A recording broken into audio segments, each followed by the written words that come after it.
Good evening, Trinidad and Tobago. Welcome to another edition of Scoreboard on ACTN. It's always a pleasure every Tuesday evening, where at 8 o'clock we come into your home and where we talk sports. As you know, on Scoreboard, we always keep you up to date with what's happening in the sport of rugby.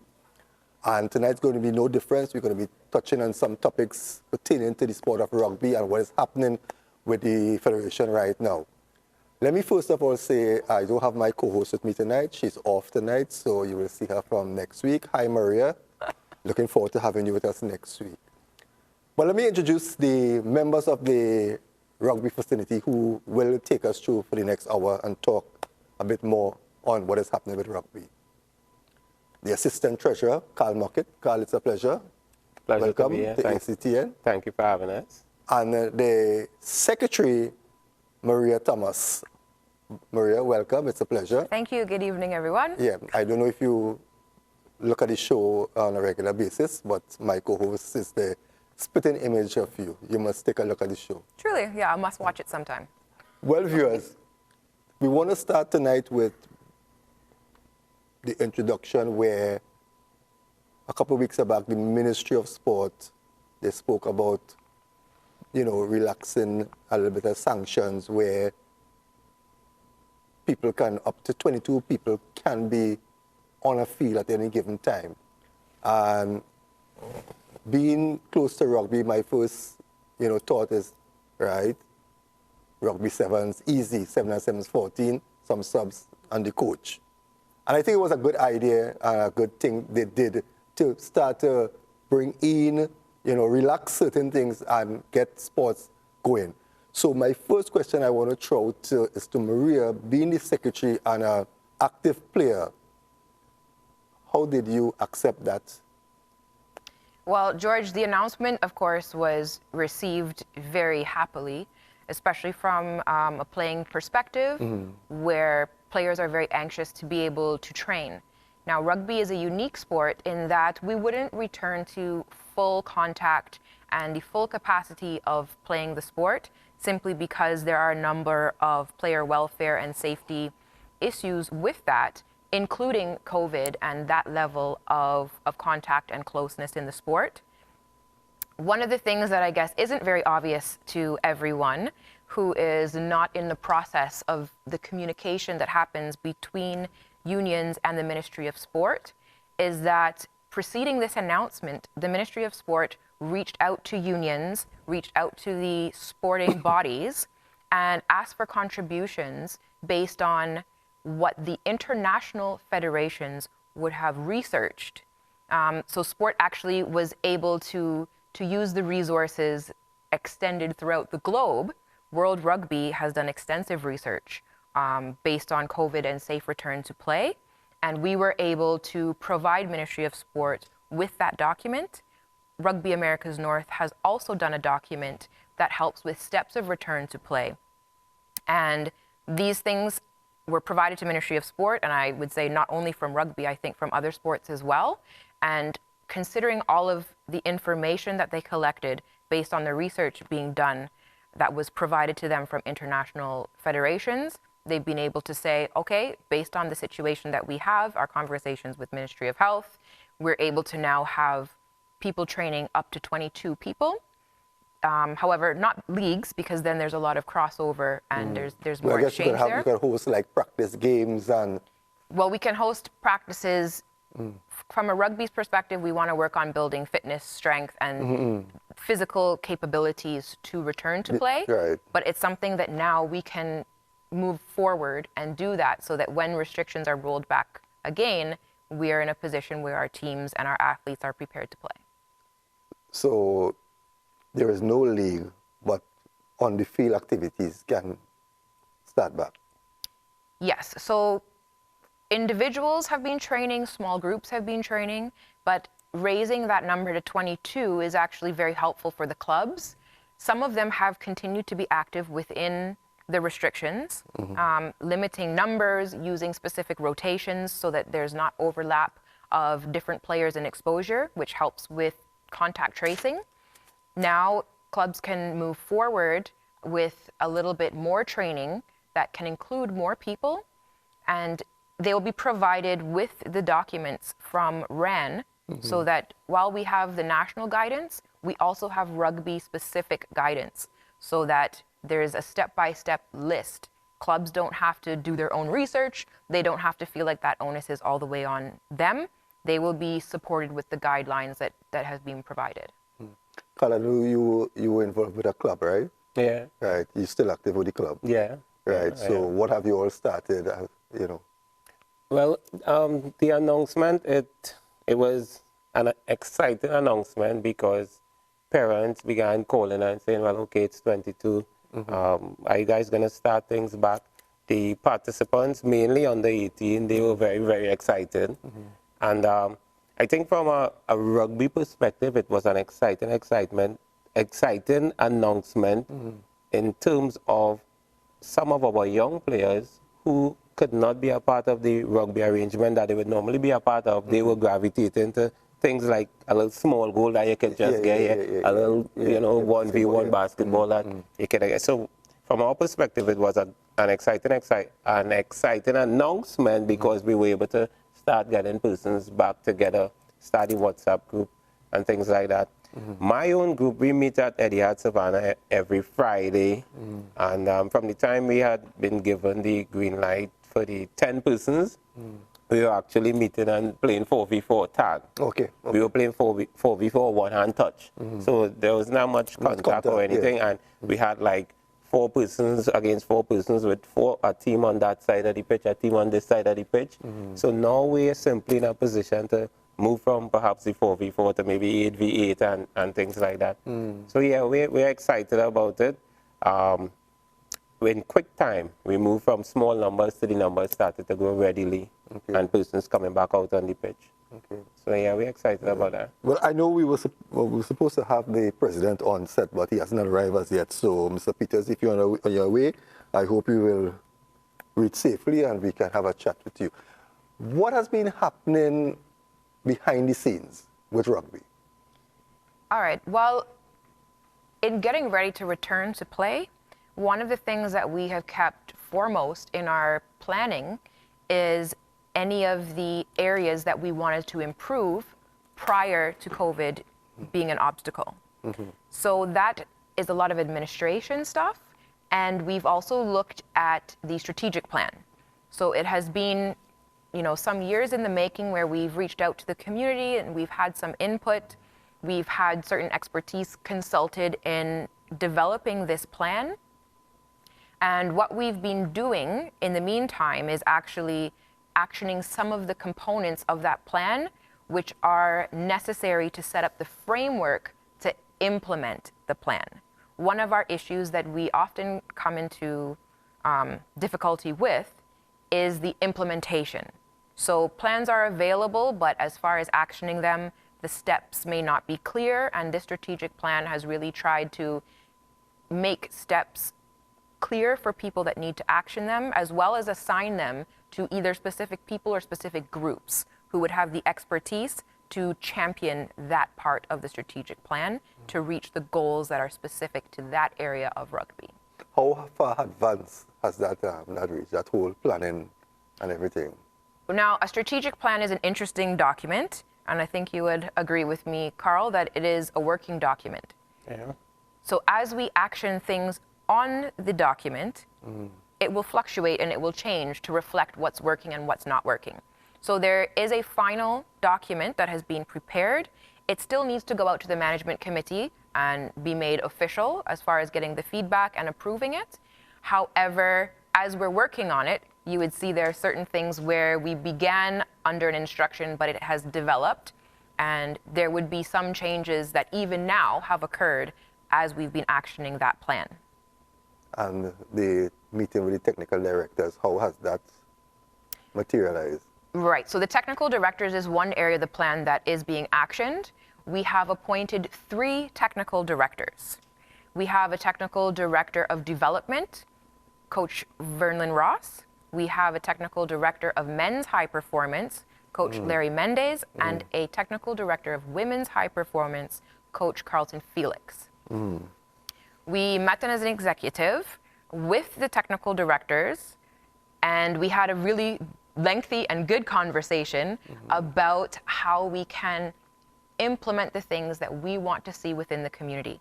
Part of making that division was that people with the expertise and experience could focus on a specific area and make sure that that is executed to the best of their ability. There are a number of names of people who have either been recommended, put themselves forward, or who have been identified based on their training, who were presented for positions in coaching and in management. And so the discussion yesterday took place in assessing all of those candidates and seeing how that's going to work with the technical teams. Moving forward, within each of those categories, the technical director will take the lead and be the person where communication goes through, and keeping in touch, of course, with the management committee through the executive and also the teams that are set up. So we're excited to see that we're going to have some strong teams who are able to focus their energy in specific areas moving forward. So the only appointments that has been confirmed is the technical directors. Correct. Right. Now, why I ask that is because a couple of days or maybe a week ago, I saw on another media site that a number of coaches for the under 17 and the under 20s were appointed. So is that correct, or that was? I think what was unclear in that article is that the process is ongoing. Okay. Right. So as Karl has been saying, excited twice. Yeah. People are very excited and they're anxious. You know, so, and I think things will get out. I think that was a reflection of anticipation, but it is an ongoing process, and that announcement will come out from the TTRFU when it is finalized. Karl, I know you have been in this position for the past 10 years, and that's a very long time. Now you see all these things happening. What's your? I know you're excited, right? But what's your general feeling towards the progress that you are seeing happening in front of you in rugby right now? I think that so when I got involved, I was excited to be a part of the growth, the spread and the growth of the game. The guy that was mentioned there, who's going to be the technical director for development, Vernon Ross, I remember in, I think is 1999, he came to YTC to support the reintroduction of rugby to YTC. And when he asked me to be a part of it, he said he didn't want somebody who would just bring the boys out from YTC for him to train them. He wanted to bring somebody who would be involved in the game long term. And not just be involved in the performance aspect, but to be involved in the leadership aspect as well, as you prepare yourself through the years. And I think it might have been 2010, I came on to the executive and assumed leadership of the youth development program. And we set some goals through the period, and I'm happy to say that we've been making incremental progress. We look at sport from the perspective not just in terms of sport participation or removal of barriers to participation within communities, but we look at sport from the perspective of its ability to help young people develop. And within the past 10 years, my involvement has always been that dual focus. How could we remove barriers to participation through the youth development program with the YDOs, and how could we continue to recognize that less than 1% of the persons that we're dealing with would make it at the elite level? How could we behave in a way that the other 99% would always benefit? That has been part of my focus through the years. And we've been doing a good job with the YDOs, if I may say so myself, and we've been doing a good job because annually we would have the Youth Development Symposium at YTC, where the youth development officers would bring their teams, about 20 persons or so, and we'd invite people from Red Cross to talk about health issues, from different careers to talk about careers in their respective departments, from universities to talk about programs there. So I think that through the years we've been getting a lot of things right, and we've been getting some things wrong, but we've been making significant progress. One of the things that I'd mentioned about the whole strategic plan and the appointment of the directors, the technical directors, is the fact that the executive could now be in a position to focus on sport leadership. Okay. Whereas there would be persons with their single mandate of sport performance. What ingredients are necessary to make our teams more competitive at the global level? And there would be persons that could focus on that and then bring their challenges and or their concerns to the executive, and the executive could now make representation at the appropriate levels to get that kind of support that the fraternity might need, that the sport might need, and not just to grow and spread and more persons playing, but to be more dominant in terms of its competitiveness in the region and perhaps beyond the region. In your 10 years service, I know that we just have about 2 minutes remaining, but before we take a break, but in your 10 years, you have seen sufficient growth in the sport of rugby, whereas with young people. I think it fluctuates. From time to time, you see significant growth, and the challenge has been to decentralize the sport, which is the last thing we were working on. If we could get zones, East Zone, North Zone, South Zone, Tobago, and we could create the administrative densities within the respective zones, like a body of people looking after development, that would make us more consistent, that would make the growth that we're after more reliable, once we could create those structures. And that is one of the things I think was a missing element, and is one of the things I think we are working towards. The new director, in terms, and the guy, Mr. Vern Ross, he is also, well, he is the first person I heard with the conversation of decentralizing rugby. And his approach is through the school supervisors in the I forget the term, but it's 8 geographic regions. And his approach is through using that avenue. And I'm hoping that he continues to work with the persons that we had in the respective zones. He continues to keep them involved, because they would have made a lot of progress in terms of the teething problems that they would have experienced. They can now bring that benefit towards what he's doing. So my aim is to work with him to be our support. Now, I know it's not common knowledge, as it's not public knowledge yet, but my intention is not, I would not be making myself available for office in the next 2 months when my office expires. But I would still be making myself available to the rugby fraternity, and in particular to Mr. Vern Ross, to support in any way that I can. All right, we need to take a break. When we come back, we'll touch on the AGM that's coming up. You know, election in Trinidad and Tobago is always a hot topic. We'll talk about who is going up and who is not going up, and which slate is. I don't know if you all deal with slates, but we'll chat more about that AGM when we come back. Viewers, you are viewing Scoreboard here on ICNTT, and we're discussing rugby. Stay tuned, we'll be right back after the short break.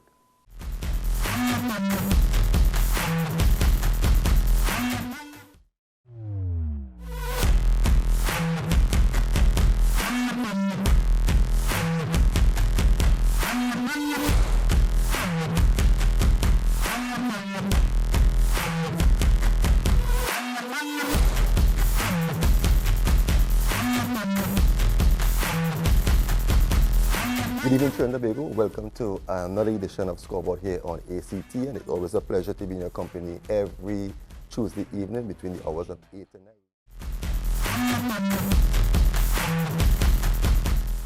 Welcome back, viewers. Welcome back to Scoreboard on ACTN.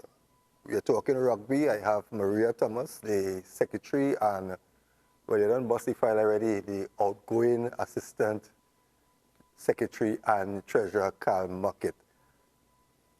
You all are having an AGM coming up in 2 months' time, I think. Yes. And position is going to be vacant. And what can you all tell me about this AGM? All right, we have an upcoming AGM, and actually our recommendation will be to have a management committee meeting between now and the AGM. So before that AGM takes place, normally the management committee would meet every month. That hasn't been happening since COVID, and I think it's important that that happens so that the management committee can share whatever information is necessary and that everyone is on the same page. Obviously, people have a lot of different perceptions of what's happening, and it is important leading into the AGM that everyone has a common understanding so that the contributions that can be made are informed. So it's all the positions up for grabs, as they say, or? Yes, we are accepting nominations for all positions on the executive. Those nominations are due by the 24th of this month. And that's an opportunity for the community to participate in the process through their clubs in putting forward nominations, and then there's a voting process to vote for the candidates who the clubs and the community feel will do the best job in the positions.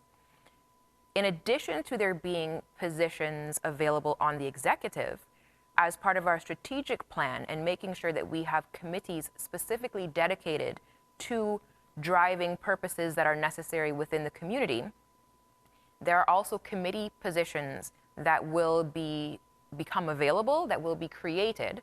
There were nominations actually that went out, or I should say appointments that went out for a constitutional reform committee.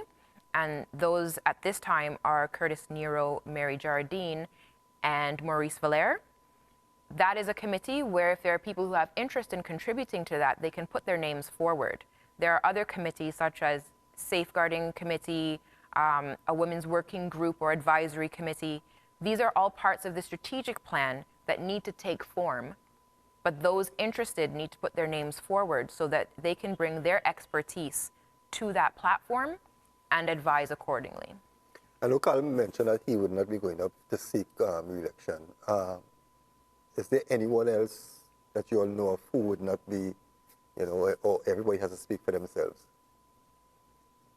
Do you want to speak to that, Karl?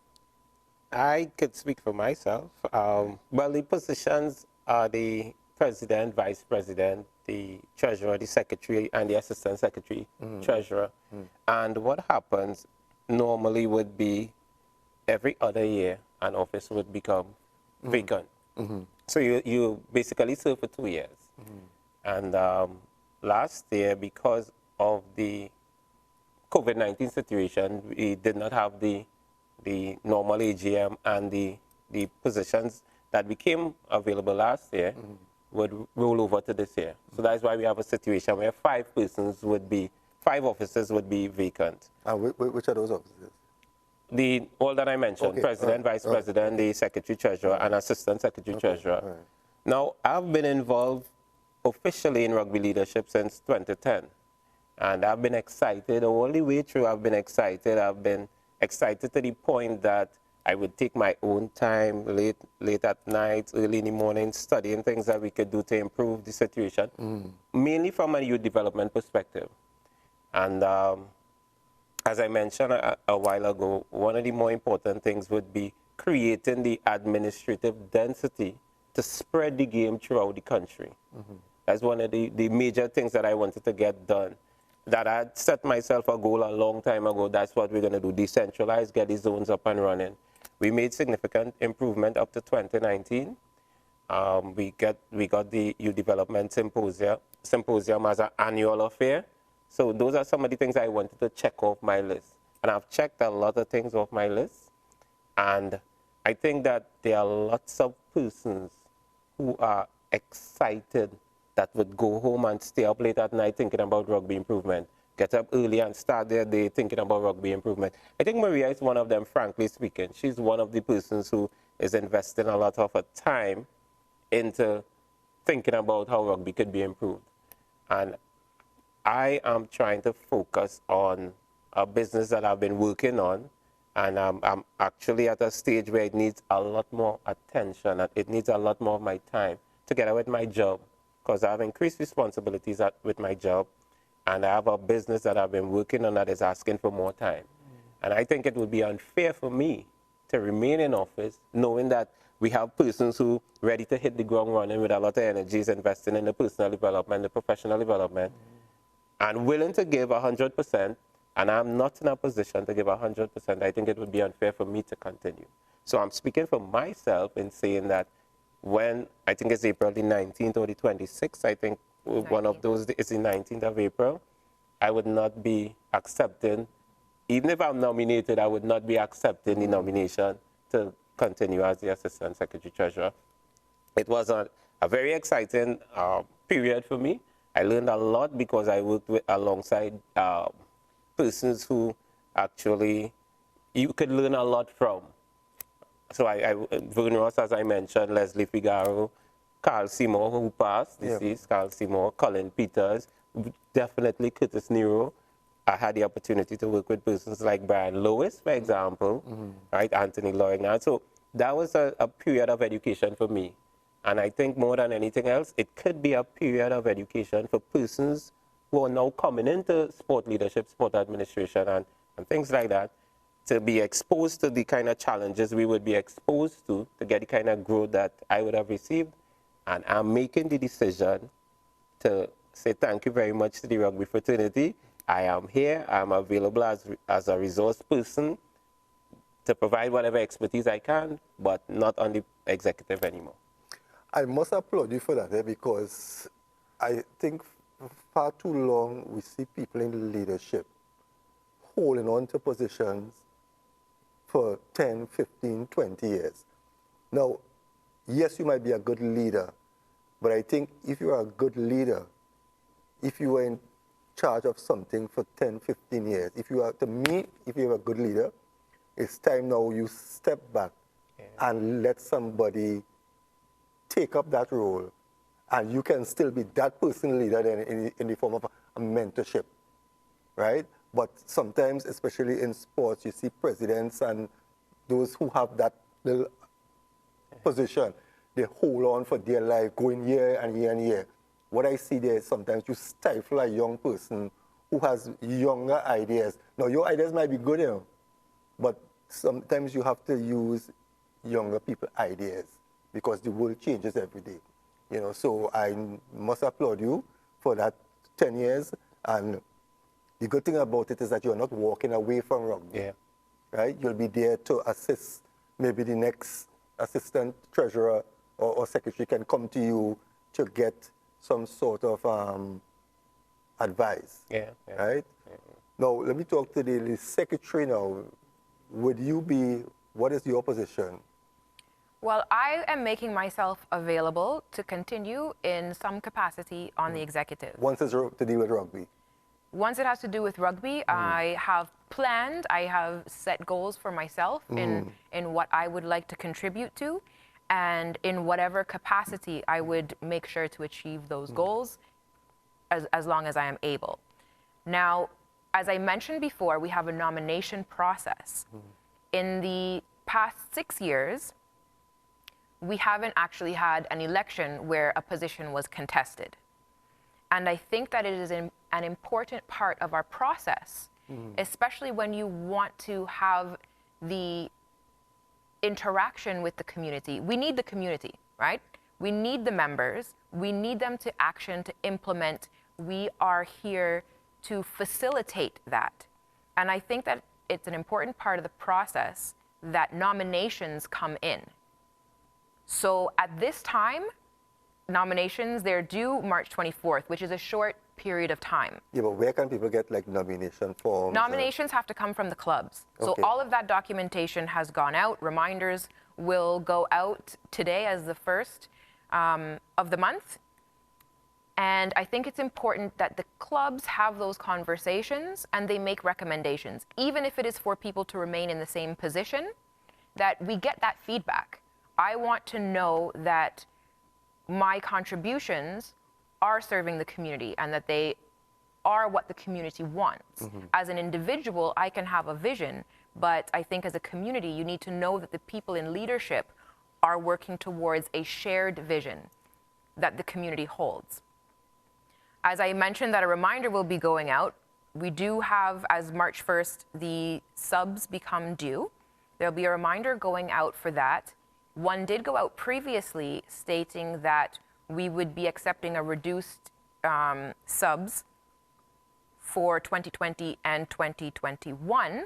However, in the meetings that we have had since, we actually discussed it further, and we're going to waive all of the fees for 2020. So becoming due today are the subs fees for clubs, and it is $400 for clubs, $300 for affiliate bodies, and that is the standard. The additional fees for additional teams, etc., are not being collected because we don't know what that's going to look like right now, and it's not fair to ask clubs to pay for something when they don't know if it's going to happen. In 2020, rugby didn't happen the way that we had hoped, and we've made a decision that we would not collect fees for 2020. To participate in the process, nominations and voting, clubs do have to pay their fees. Okay. So if you don't pay, you wouldn't be entitled to vote. Correct. All right. So it is important coming up to the AGM, and also part of why having a management committee meeting prior to that is a priority, so that we can get feedback directly from the clubs, because we haven't had a platform specific to that for some time. I know that national teams have the permission to train. Is anything going on with national teams in rugby? Is there any upcoming tournaments or anything that's going on that any team is in training right now, or that's it? The meeting with the technical directors was a step towards that. Okay. So now that the technical directors have been appointed and they are currently working on putting together their teams for each of the national teams as far as coaching and management, they're in a position now to drive the national program and what that is going to look like this year. We do have communication about tournaments that may be available, what RAN is trying to do. However, in the conversation with the technical directors, we don't want to wait until we have something secure, because we don't know how long that will take. Yeah. It's better to stay ready than to get ready. And there are a lot of ways that our national teams can be building, even though there isn't necessarily a set date for a tournament. There are classroom sessions, there are online resources available, there's fitness training, there's strength training, there's capacity within team synergy. Also, you spoke about mentorship and succession planning, and one of the things that was discussed is in those teams, making sure that we have strong leadership and also opportunities for people who have put their names forward and need to get experience to be mentored and to get that experience, rather than being thrown in and having to make decisions without that support. So that when we have people in place, they've had the experience. They've had experience at a national level, whether it's through an official appointment or being asked to join in a specific capacity, that we actually, increase the depth, as you said, of the resources that we have for coaching and managing our national teams. Something I want to mention, find out about, is that I see you all are using social media a lot. You have things like Memory of the Day and all these different things. Take me through, I know that there's a lot of things happening in rugby that I think people need to know about. I'm glad you brought it up, because communication continues to be something that comes up. I think now it's coming up even more than financial resources sometimes, as something that we need to do a better job orchestrating. So the Secretariat sends out information to the clubs via email, and that has stayed intact. We have continued using that, and all official communication comes out there first. And I think it's important to make sure that we stay connected to those official channels as far as making sure the information that we receive is correct. However, a lot of people, as you say, are on social media. They're using different methods of getting information. And part of the challenge is to make sure that those things match up. So yes, on social media, on Facebook, the Trinidad and Tobago Rugby Football Union, and on Instagram, at TTRFU_868, you can find updates, which will be the same updates as what goes out from the Secretariat, those memos, notifications, etc., to make sure that we are reaching the community and not just a very small number of people who are the recipients of the emails. We've also worked, and I would like to thank, from the perspective of the executive and personally as well, all the people who participated last month in providing memories. Last month we did a memory a day, and members of the community sent in photos with a little caption of fond memories that they have of rugby, because it's important that we stay connected in that way. And I'm very happy that we completed 28 days of memories, And I do have 2 more to post, so we're not even getting a short month of memories. We have the full 30 days of memories to post. And moving into March, especially looking at the 8th of March, which is the International Women's Day, our focus is going to be on the Unstoppables campaign, which we have a lot of exciting things to share via social media there as well. You want to give a little insight? Pardon me? A little insight of The Unstoppables campaign? Yeah. So World Rugby launched the Unstoppables campaign, and it goes along with their scholarships for leadership. I am one of the recipients from 2018, and every year they launch another component of this campaign. So they are driving leadership, women's participation in all areas of the game. So this doesn't just mean the gender parity that World Rugby strives for at a decision-making level, but this includes competencies within all technical areas. And we have actually, specific to that, we've nominated, and Quanish John was accepted into a World Rugby coaching program provided out of the UK, specific to 15s, so that we can work on developing 15s within Trinidad and within the region. One of the goals of Rugby Americas North is to expand into women playing 15s. 10s has been played to make sure that we don't lose that breadth of the game. However, the intention is always to return to the 15s format.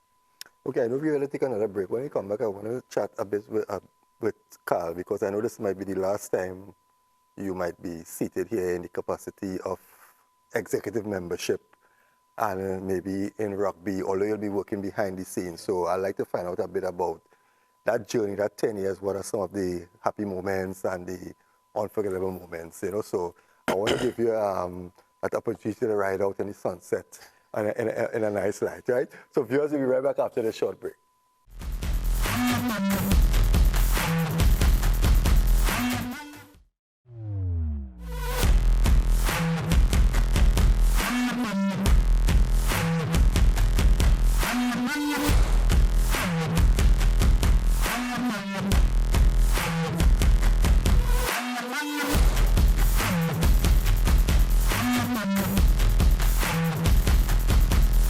Good evening, Trinidad and Tobago. Welcome to another edition of Scoreboard here on ACT, and it's always a pleasure to be in your company every Tuesday evening between the hours of 8 and 9.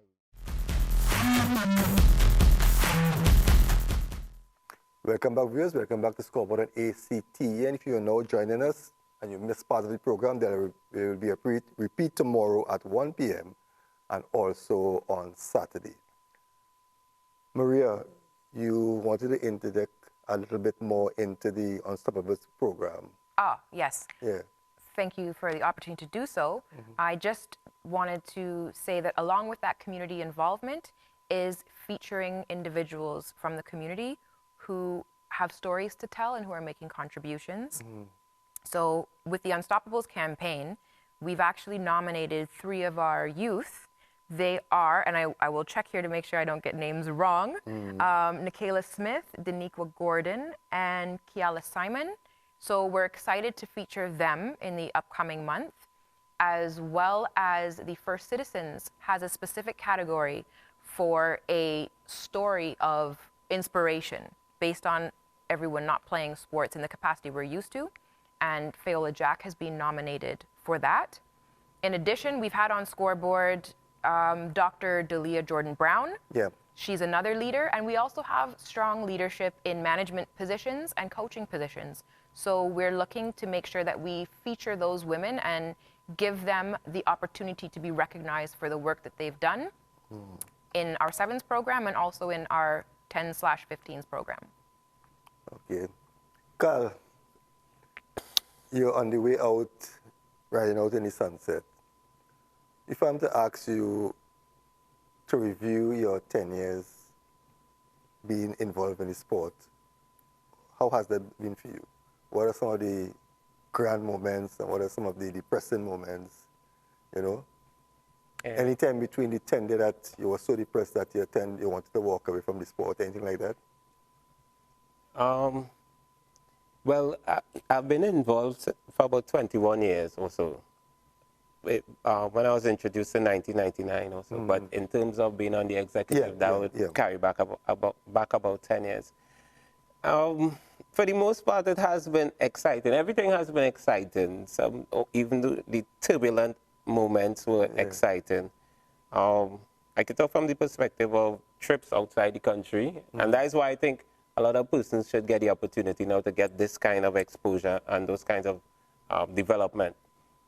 I've made several trips, attended several meetings, represented the rugby union in different forums across the world, including England. I spent a month in England on behalf of the rugby union. I spent a week or so in Brazil. I spent time in the US, time in Canada, doing a lot of things through rugby. So I've been able to see a lot more of the world as a result of my involvement in rugby, which I'm grateful for. In terms of some of the turbulent moments, and I'm saying turbulent now from the perspective that I've learned a lot from these encounters, but I could name Justice Rousseau, Gregory Rousseau. He was at one point the president of the schools union, and I mean, I've never said this before, but there were times when we would have management committee meetings, and I would actually try to oppose Justice Rousseau just for the ability to test myself in terms of my analytical skills, in terms of the insights that I could bring to a conversation and an argument, in terms of the objectively verifiable indicators that he demands you put into a conversation with him. So having conversations with Gregory Rousseau was turbulent, but it was an opportunity for you to build yourself. So those are some of the things I remember in terms of meetings. In terms of performance, well, I was able to do a lot with YTC rugby team as a coach. I was able to do a lot. I was able to contribute to the sustainable growth of YTC. I handed over YTC to a very competent individual, Quinton Lyda-Batiste, who eventually became, and I think is up until this point, the manager of the under-19 team. And not only the manager of the under-19 team, but he hosts a sevens, the YTC sevens, which has been regarded through the years as one of the best organized sevens. So I was able to contribute to YTC's development and his development. I started a team in Sandy Grande, Eastern Ruggers, and Eastern Ruggers had a number of persons who made the national teams. We played in competitions and did well from Eastern Ruggers, and that team is still in place right now. That group is still in place in Sandy Grande. Came down in the middle of the East-West corridor to Etihad, started a team called Radius RFC. Radius, RYDEUS, not a segment of a circle, but it's actually an acronym for Redefining Youth Development and Empowerment Using Sport. Started Radius, and in a couple of years, a few short years, we were actually in the finals of the under-19 rugby every year against Rainbow. So we were against Rainbow, then against Exiles, and then I think against Exiles. We've never won the under-19, but we've been in the finals, and we were a relatively new team. In terms of rugby sevens, we became very, very close. I think we won I think we won the YTC sevens, but through the years, we've always done well. So I think that I benefited a lot from being a part of rugby. I think I contributed a lot to rugby, and I'm very happy for that. One of the things that I think that we need to learn, and there's no way I could share this insight now if I was not part of the diametrically opposed system through the years. There's no way I could share this kind of insight. But one of the things I recognize is that we tend to believe that power and authority and decision making is well disposed, vested in a few individuals at the top, called the executive. But what I've come to realize is that the executive, notwithstanding the expertise, notwithstanding how smart we may think we are, there's a level of unconscious inefficiency. And that unconscious inefficiency is saying to us, we don't know, and we don't know that we don't know. And because of that, if we allow young persons if we allow the unfettered and unbridled enthusiasm of young persons, if we remove barriers to their involvement and opportunities to contribute, we could grow exponentially. Yeah. Because everybody at every level of the game would have the opportunity to contribute. And by their contributions, we could learn. So I think one of the biggest things that I could take away is that if I'm in a leadership position at any time, in any space, it's not that my expertise or my decision-making is the most important thing. Right. The most important thing is recognizing that everybody has something to contribute. And by removing barriers to their opportunities to contribute, we could get the growth that we really need in whatever arrangement that we're after. So for me, it has been a journey that I learned a lot, and I'm able to take all that I would have learned through the period, the network that I would have built through the period, I'm able to take that now into something that I want to do for myself, which is starting my program that we mentioned off air. I want to take all that all the learning, all the network, all the persons who view me in a good way, the goodwill that some people would have towards me, I want to take that into a new area. And at the same time, in demonstrating my gratitude, I want to commit myself to always be available to whoever may be those succeeding in my position, or in well, our president, Mr. Peters, he himself has indicated on numerous occasions, repeatedly, that he's not going to be there much longer. So whether it happens in the next 2 months or it happens in the next 2 years, he's going to be succeeded. And I'm pledging my support to persons who would succeed this current administration. Maria, is there anything you want to share with us for the... Well, I just want to reiterate what Karl has said, in that we are a community and we are stronger when we use all of the resources that we have available. So consulting and asking a question, I think, is something that strengthens leadership, particularly when, as an individual, your experience and perspective will always be limited as one person. And I think that's something that we have begun doing, and I look forward to continuing as we progress. I'm very excited to get feedback from the community. I know that often when deadlines are set, that things get pushed right until the 11th hour.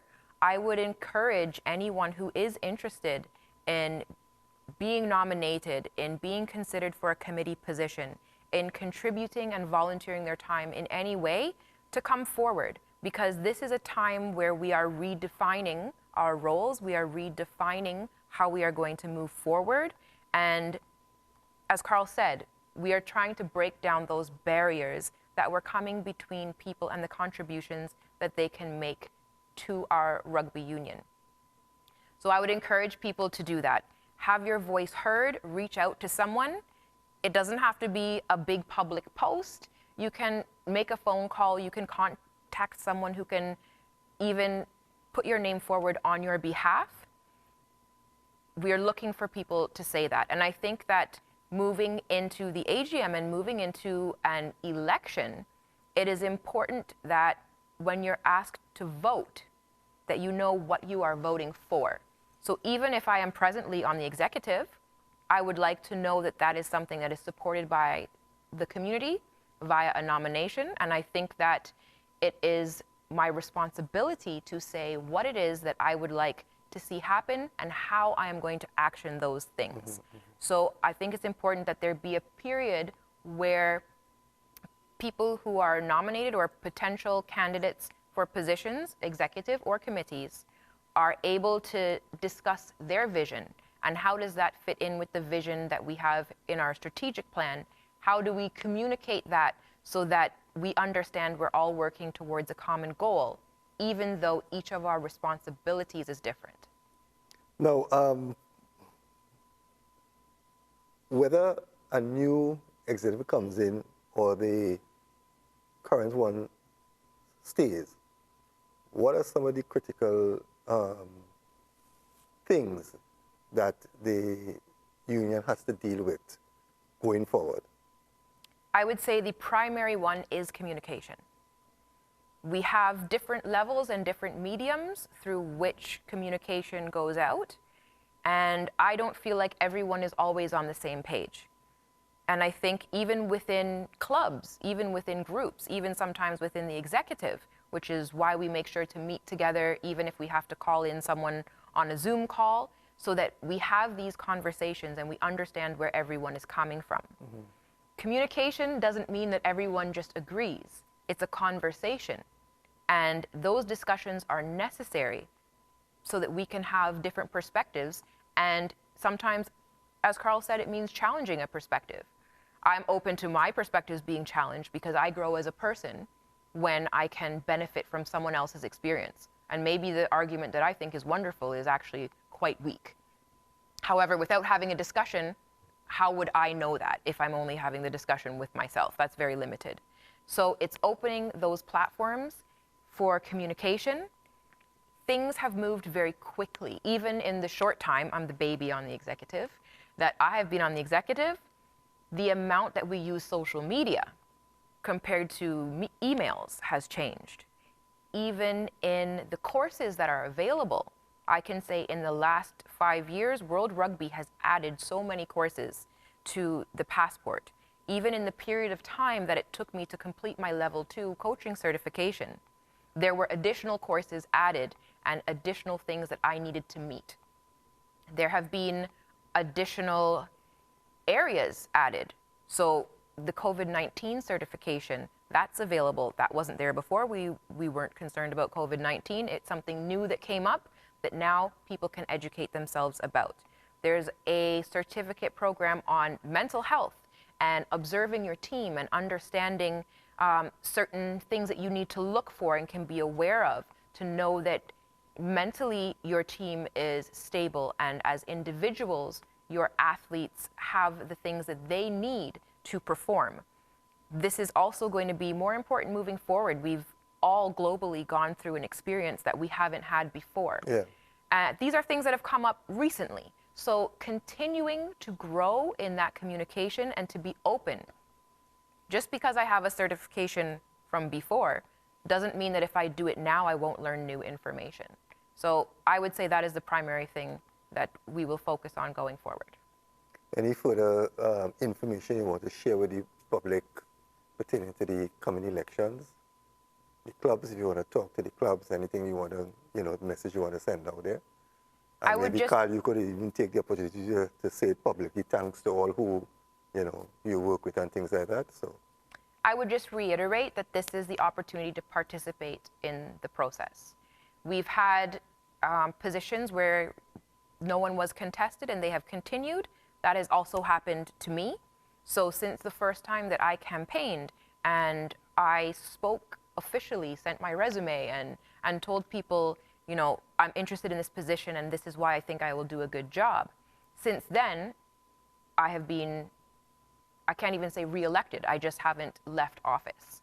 And I think that it's important that we communicate and we get that feedback back and forth between everyone who is on the executive presently and anyone who is interested in contributing in the future.